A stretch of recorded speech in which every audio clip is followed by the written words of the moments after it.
आधारतंत्र में नीचे से लेकर ऊपर तक भ्रष्टाचार के आकंठ में डूबे हैं। प्रजातंत्र का कोई भी स्तंभ इससे अछूता नहीं है। इससे एक तरह जहां काले धन की समस्या पैदा हो रही है, वहीं दूसरी ओर देश की अर्थव्यवस्था खोखली होती जा रही है। ऐसी दशा में जन लोकपाल विधेयक एक उम्मीद की किरण बनकर सामने आया है। हमारी आज की जनवाणी भी इसी विषय पर आधारित है, जिसमें जन लोकपाल विधेयक को लेकर लोगों से उनकी राय जानने का प्रयास किया गया है।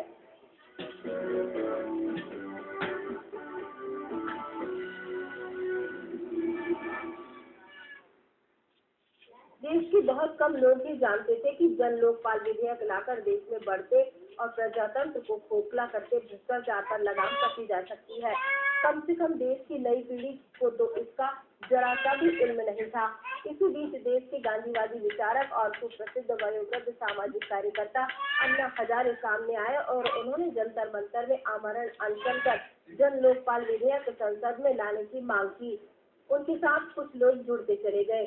अंग्रेजों से देश की पहली आजादी के लिए संघर्ष के बाद स्वतंत्र भारत में भ्रष्टाचार के विरुद्ध दूसरी लड़ाई का शंखनाद हुआ। सरकार भी झुकी और अगले मानसून सत्र तक जन लोकपाल विधेयक का संशोधित मसौदा तैयार कर इसे संसद में लाने को राजी हुई। अब भ्रष्टाचार पर रोक लगाने के लिए अद्भुत शक्ति के रूप में जन लोकपाल विधेयक की जन जन में चर्चा हो रही है। इसी सार्थक चर्चा को आगे बढ़ाते हुए वरिष्ठ अधिवक्ता पारस जैन का मानना है कि देश में भ्रष्टाचार को रोकने के लिए प्रस्तावित जन लोकपाल विधेयक रामबाण साबित होगा। इसके लिए देश की जनता को अन्ना हजारे का शुक्रगुजार होना चाहिए, जिनकी जोरदार पहल से केंद्र सरकार जागी है।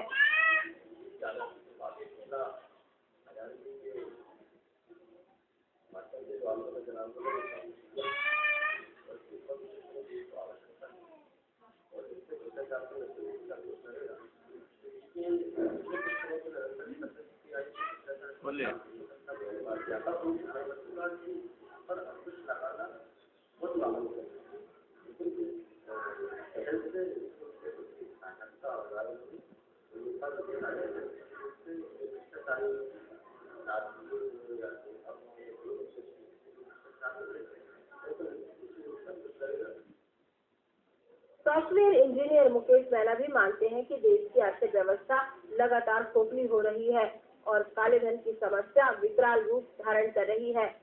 भ्रष्टाचार पर लगाम लगाने के लिए यह बिल सहयोगी बनेगा।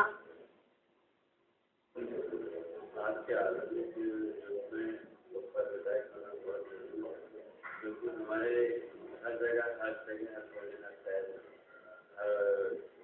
लोकपाल विधायक बढ़ता रह रहा है।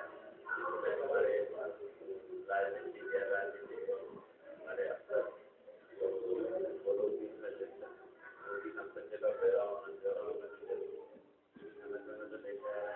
आज हमारे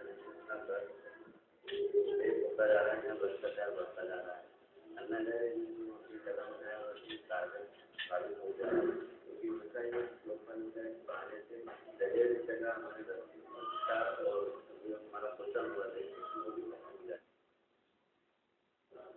जिस तरह अन्ना हजारे के आंदोलन में महिलाओं ने बढ़ चढ़कर भागीदारी की, उसी तरह इटारसी की महिलाएं भी जन लोकपाल विधेयक की पक्षधर है। इस संदर्भ में श्रीमती ममता नागेश का कहना है कि स्विट्जरलैंड सहित कई पश्चिमी देशों में लोकपाल जैसा कानून पहले से ही बना हुआ है और इससे भ्रष्ट आचरण रोकने में मदद मिल रही है।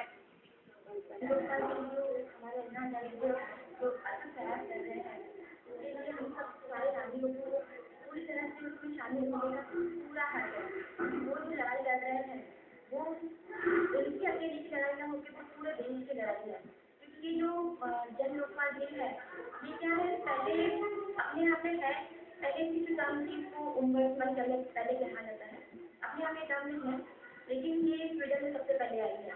तो ये जो कुछ अलग बड़े देश है उसमें यह पूरी तरह से लागू है, लेकिन अपने यहाँ में जो लोकपाल जो बोलते हैं वो है, लेकिन वो पूरी तरह से लागू हुआ नहीं है। लेकिन अब जो उसमें जो कंडीशन चाहिए थी वो अभी तक हुई नहीं थी। जो नियम जो करप्शन के लिए चाहिए वो अन्ना हजारे के थ्रू इस देश में आने की जो प्रक्रिया है वो शुरू हो गई है। सब लोग चाहते हैं कि जो करप्शन है वो पूरी तरह से दूर किया जाए। लगभग यही विचार आगाज संस्था की सामाजिक कार्यकर्ता सुनीता ठाकुर के हैं, जो लोकपाल बिल के लिए किए गए प्रयास के लिए अन्ना हजारे की तारीफ किए बिना नहीं रह सकी और इस बिल को लोकतंत्र में जड़ें मजबूत कर रहे भ्रष्टाचार रोकने में मददगार बताया। बहुत उपयोगी होगा। जन लोकपाल विधेयक यदि का मतलब लागू होता है तो हम लोग जो पहले भ्रष्टाचार मतलब पहले तो हम लोग गुलाम थे, अंग्रेजों के वो गुलामी तो थी, अब भ्रष्टाचार से भी हम एक गुलामी में बंधे हुए हैं, वो गुलामी से हम लोग आज़ाद होंगे। अन्ना हजारे जी ने जो इसका बीड़ा उठाया है वो बहुत अच्छा कदम है। यदि वो करते हैं आगे मतलब इसका समर्थन मिल गया है लोगों से तो बहुत अच्छा।